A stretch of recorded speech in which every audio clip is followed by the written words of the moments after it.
الحمد للہ وحدہ والصلاة والسلام علی من لا نبی بعدہ اما بعد فإن احسن الحدیث کتاب اللہ وخیر الہدی ہدی محمد صلی اللہ علیہ وسلم وشر الامور محدثاتها وکل محدثۃ بدعہ وکل بدعۃ ضلالہ وکل ضلالۃ فی النار۔ رب اشرح لی صدری ویسر لی امری واحلل عقدۃ من لسانی یفقہوا قولی۔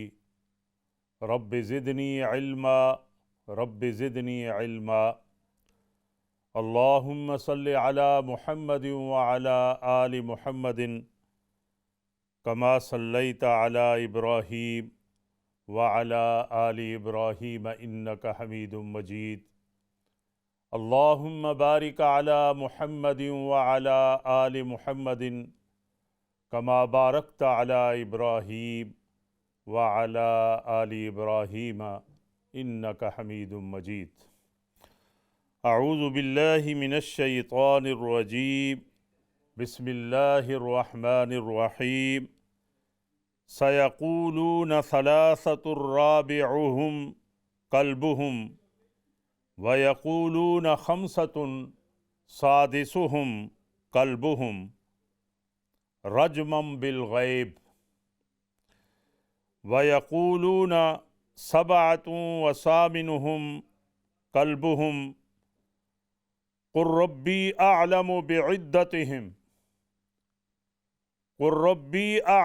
بِعِدَّتِهِمْ ما يعلمهم إلا قليل فلا تمار فيهم إلا مراء ظاهرا ولا تستفت فيهم منهم أحدا ولا تقولن لشيء إني فاعل ذلك غدا إلا أن يشاء الله وَاذْكُرْ رَبَّكَ إِذَا نَسِيتَ وَقُلْ عَسَىٰ أَن يَهْدِيَنِ رَبِّي لِأَقْرَبَ مِنْ هَذَا رَشَدًا۔ وَلَبِثُوا فِي كَهْفِهِمْ 300 سِنِينَ وَازْدَادُوا 9 قُلِ اللَّهُ أَعْلَمُ بِمَا لَبِثُوا لَهُ غَيْبُ السَّمَاوَاتِ وَالْأَرْضِ ابصر به واسمع ما لهم من دونه من ولي ولا يشرك في حكمه احدا۔ صدق اللہ وصدق رسوله النبی الکریم ونحن على ذلك لمن الشاہدین والشاکرین والحمد للہ رب العالمین۔ راہ وفا میں ہر سو کانٹے،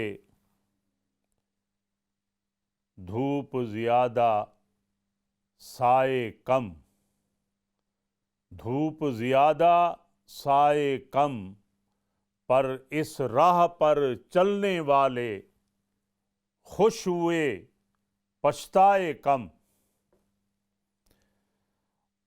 آج جو آیات مقدسہ تلاوت کی گئی ہیں یہ سورہ کہف کی ہیں۔ آئیے ان کا پہلے ترجمہ سماعت فرما لیں۔ سَيَقُولُونَ ثَلَاثَةٌ رَابِعُهُمْ كَلْبُهُمْ، ان قریب یہ لوگ کہیں گے کہ 3 تھے وہ اصحاب کہف اور چوتھا ان کا کتا تھا، اور کہیں گے کہ 5 ہیں وہ، چھٹا ان کا کتا تھا۔ رجمم بالغیب، ٹامک ٹوئیاں مار رہے ہیں اور بغیر کسی دلیل، بغیر کسی شہادت کے وہ ایسی باتیں کرتے ہیں بغیر دیکھے۔ وَيَقُولُونَ 7 وَثَامِنُهُمْ كَلْبُهُمْ، اور کہیں گے بعض لوگ کہ وہ 7 ہیں اور 8واں ان کا کتا تھا۔ اصحاب کہف یعنی وہ 7 ہیں اور 8واں ان کا کتا تھا جو پہرے داری دے رہا تھا، سیکورٹی کا فریضہ انجام دے رہا تھا۔ کہہ دیجئے میرا رب زیادہ جانتا ہے ان کی تعداد کو، ان کی جو گنتی ہے پرفیکٹ جو ہے اس کا علم میرے رب کو ہے۔ ما یعلمہم الا قلیل، تھوڑے لوگ ہیں جن کو علم ہے۔ فلا تمار فیہم الا مراء ظاہرا، اس میں سرسری گفتگو کیجئے، جھگڑا نہ کریں، بحث مباحثہ نہ کریں، بات کو لمبا نہ کریں، سرسری جواب دیں۔ سبحان اللہ۔ فلا تمار فیہم الا مراء ظاہرا ولا تستفت فیہم منہم احدا، اور ان کے بارے میں کسی ایک سے پوچھیں بھی نہیں، سوال بھی نہ کریں، ٹو لگانا، جستجو کرنی، تو ایسی چیزوں سے پرہیز کریں اصحاب کہف کے بارے میں، کیونکہ ان کی تعداد کو اللہ تبارک و تعالی بہتر جانتے ہیں۔ بعض علماء نے یہ بات بتائی ہے، میں اپنے سامعین اور ناظرین کے گوش گزار کرنا چاہتا ہوں۔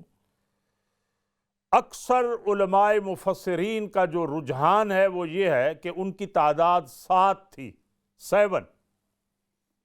بہرحال، اور آگے فرمایا وَلَا تَقُولَنَّ لِشَيْءٍ إِنِّي فَاعِلٌ ذَلِكَ غَدًا، کوئی آپ سے سوال کریں اور جواب میں کہیں کہ میں کل بتاؤں گا، ایسا نہ کہیں، یعنی انشاءاللہ کا لفظ ضرور استعمال کریں کہ اگر اللہ نے چاہا تو میں کل بتاؤں گا۔ بغیر انشاءاللہ کے اگر آپ کہیں گے تو مسئلہ کھڑا ہو جائے گا، اور ایسے ہی ہوا آپ صلی اللہ علیہ وسلم کے ساتھ۔ کم و بیش 2 ہفتے وحی جو ہے وہ منقطع ہو گئی۔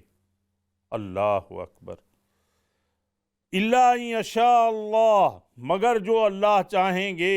وَاذْكُرْ رَبَّكَ اِذَا نَسِیتَ، اپنے رب کو یاد کریں جب بھول جائیں، یعنی جب دیکھیں کہ میں اس کی تسبیح نہیں بیان کر رہا، اس کی یاد میں میرا وقت صرف نہیں ہو رہا، دوسرے کاموں میں مشغول ہو گیا ہوں، میں اللہ کی یاد بہت کم کر دی ہے، تو فوراً اللہ کو یاد کرے۔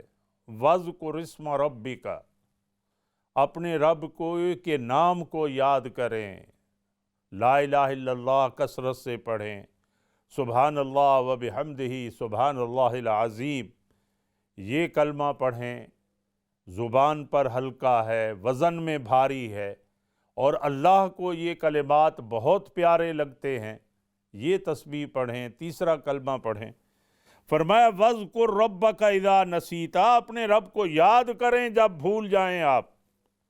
وَقُلْ عَسَىٰ أَن يَهْدِيَنِ رَبِّي لِأَقْرَبَ مِنْ هَٰذَا رَشَدًا، اور مجھے امید ہے کہ میرا رب میری رہنمائی کرے گا اور مجھے اس منزل کے قریب لے جائے گا، میں ایکسیسفل کر لوں گا اور میں پہنچ جاؤں گا منزل کو، وہ راستہ مجھے بتا دے گا، وہ رہنمائی کرے گا، میری راہبری کرے گا۔ اور علماء نے لکھا ہے کہ انگلی پکڑ کر پن پوائنٹ پہ اسے پہنچا دیا جاتا ہے جہاں اس کی منزل ہوتی ہے۔ اللہ اکبر، اللہ اکبر۔ تو فرمایا لِأَقْرَبَ مِنْ هَٰذَا رَشَدًا، میں قریب میری رب رہنمائی کرے گا۔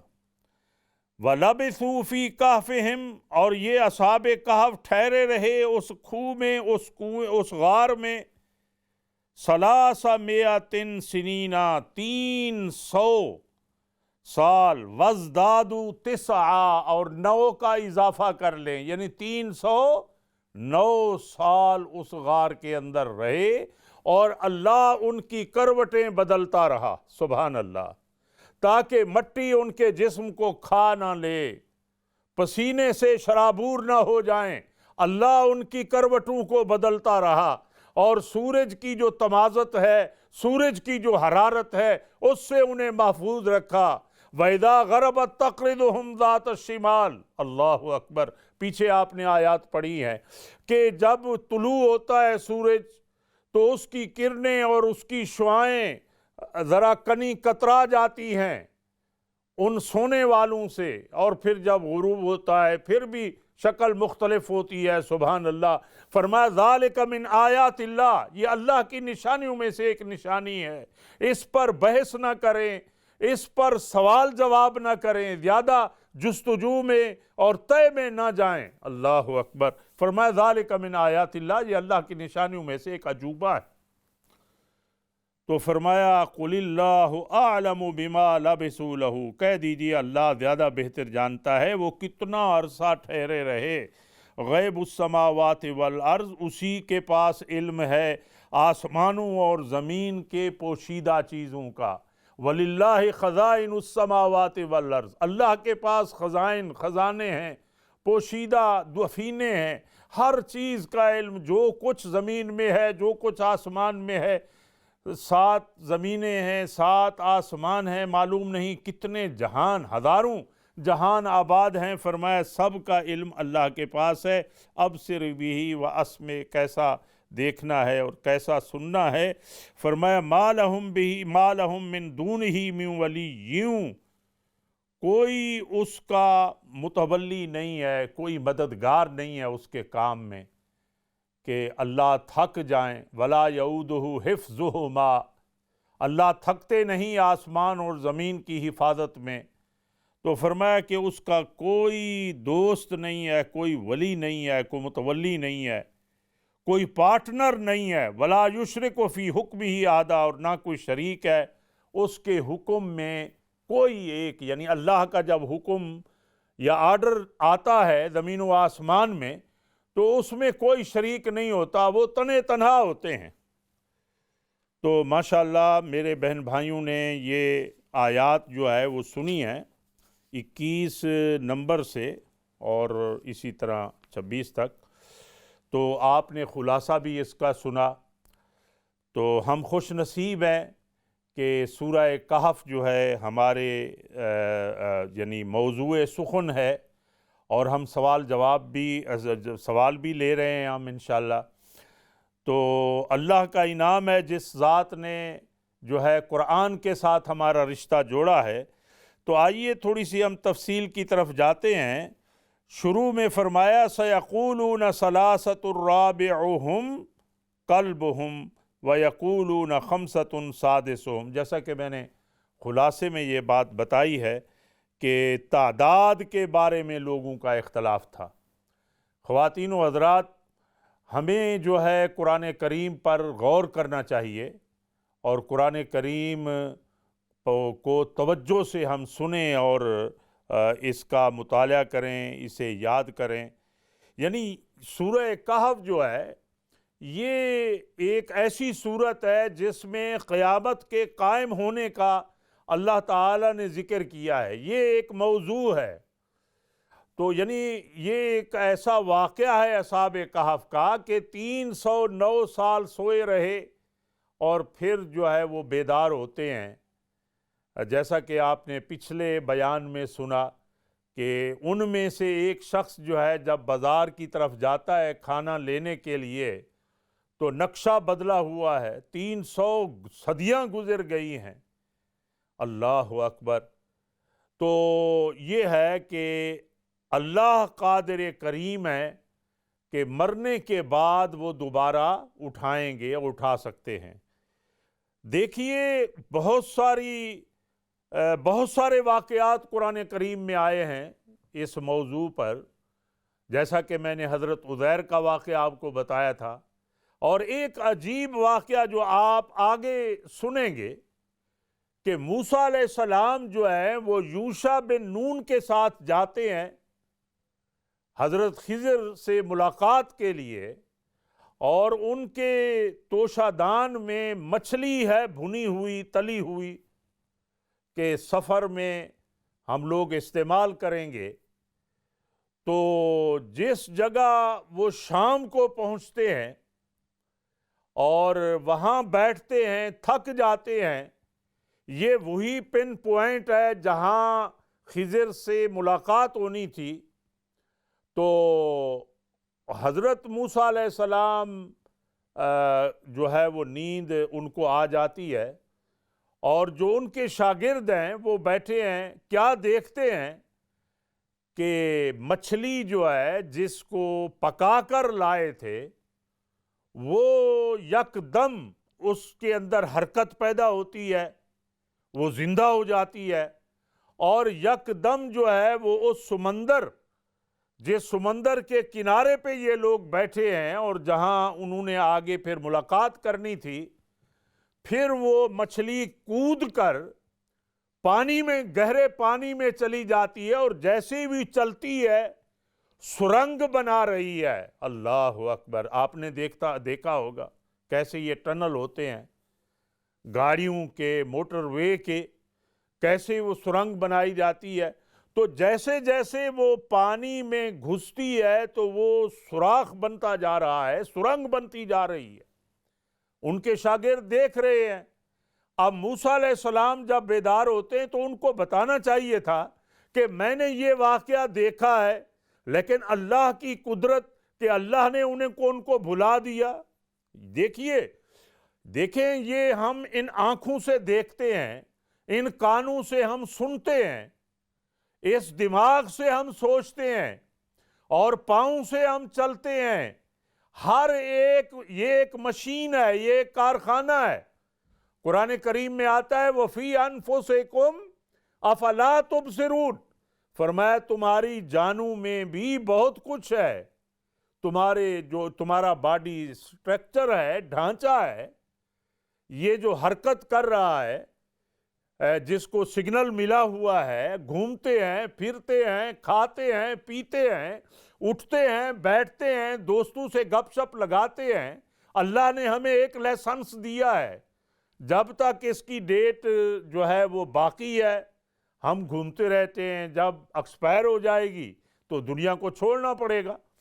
تو اللہ تعالیٰ نے جو ہے ارشاد فرمایا وَفِي أَنفُسِكُمْ أَفَلَا تُبْصِرُونَ، فرمایا تمہاری جان میں، تمہارے نفس میں بہت کچھ ہے، تم دیکھتے کیوں نہیں ہو؟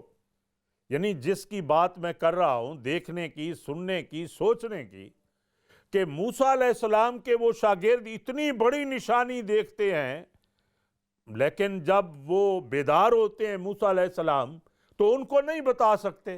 اللہ اکبر!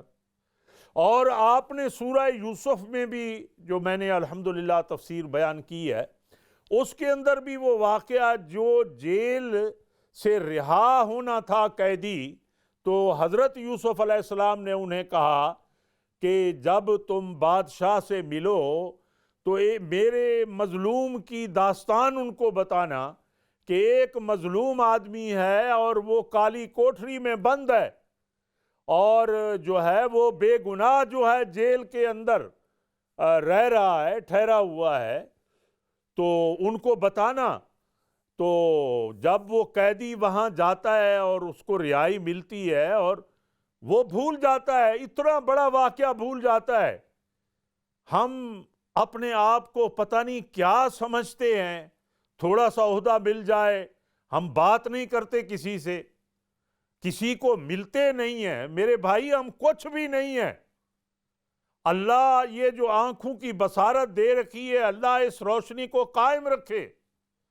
اللہ تعالیٰ فرماتے ہیں قرآن کریم میں، فرمایا یہ نعمتیں ہم نے تمہیں دی ہیں، جب چاہیں سلب کر لیں۔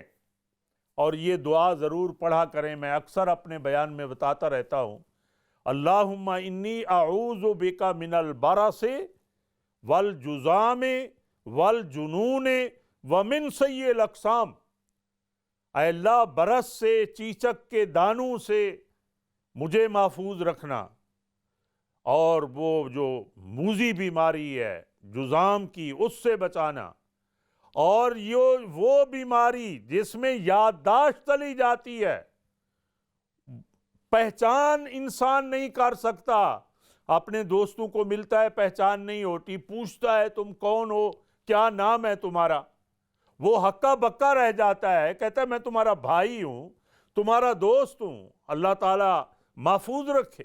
تو یہ دعا جو آدمی پڑھتا ہے زندگی بھر اللہ ان کے اعضاء کو سالم رکھتے ہیں۔ تو بہرحال تو مقصد کہنے کا یہ ہے کہ اللہ تبارک و تعالیٰ نے یہ نعمتیں دی ہیں، اور جب تک وہ چاہتا ہے استعمال میں رہتی ہیں، اور جب چاہتا ہے تو کوئی نہ کوئی سبب بن جاتا ہے کہ یادداشت چلی جاتی ہے، قوت سماعت چلی جاتی ہے، قوت بصارت چلی جاتی ہے۔ آئیے مجھے ایک عجیب واقعہ ایک اور بھی یاد آ رہا ہے۔ اللہ کے پیغمبر حضرت زکریا علیہ السلام نے اللہ تعالیٰ سے سوال کیا تھا، آپ کو یاد ہوگا، قرآن پاک پڑھا کریں، بڑی یہ عظیم کتاب ہے، بادشاہوں کے بادشاہ کا یہ کلام ہے۔ تو انہوں نے جو ہے یہ سوال کیا تھا اللہ تعالیٰ سے کہ اگر آپ حضرت مریم کو بند کمرے میں رزق دے سکتے ہیں، بند کمرے میں رزق دے سکتے ہیں، تو مجھ جیسے بوڑھے آدمی کو جس کے بال سفید ہیں اور ہڈیاں بوسیدہ ہو چکی ہیں، اے اللہ مجھے بھی تو صاحب اولاد کر سکتا ہے۔ ایک نشانی ان کو ہاتھ میں آ گئی، تو اللہ تعالیٰ نے ان کی دعا قبول کر لی۔ تو جب قبول ہو گئی دعا، تو پھر حضرت زکریا علیہ السلام سوال کر رہے ہیں، سوال سے سوال کر رہے ہیں کہ کیسے ہوگا، میری بیوی بانجھ ہے، میں بوڑھا ہوں، اولاد کیسے ہوگی؟ تو قال رب اجعل لی آیہ، اے اللہ کوئی نشانی دکھا مجھے، کوئی نشانی مجھے دکھا دیجئے۔ قال آیتک اللہ تکلم الناس ثلاث لیال سویہ، سورت مریم کا مطالعہ کریں، دیکھیں وہاں یہ آیہ مبارکہ وہاں لکھی ہوئی ہے۔ فرمایا تمہاری نشانی یہ ہے کہ تم 3 راتیں کلام نہیں کر سکو گے۔ اللہ اکبر، یعنی زبان وہی ہے، جسم وہی ہے، نام بھی وہی زکریا ہے علیہ السلام، لیکن آپ بات نہیں کر سکیں گے۔ 3 راتیں اشاروں سے بات ہوگی، زبان ہوگی، بول نہیں سکیں گے۔ اللہ اکبر، فرمایا ثلاث لیال سویہ۔ اور حیرانی کی بات ہے کہ دیکھیں کہ جب ابرہ بادشاہ اللہ کے گھر کو ڈھانے کے لیے آیا ہے، تو اللہ اگر چاہتے تو ہاتھیوں کا مقابلہ دوسرے جانوروں سے کرتے، کوئی جو ہے وہ بڑے سے بڑا جانور آتا اور آ کر ان سے جو ہے مڈ بھیڑ ہو جاتا، لڑائی کرتا، لیکن اللہ تعالیٰ نے اپنی قدرت کو ظاہر کرتے ہوئے ابابیل پرندے بھیجے، اور رئی چنے سے بھی کم ان کے چونچوں میں اور پنجوں میں کنکریاں تھیں، تو جو ہے جس سے وہ سارا جو ہے وہ لشکر تباہ ہو گیا۔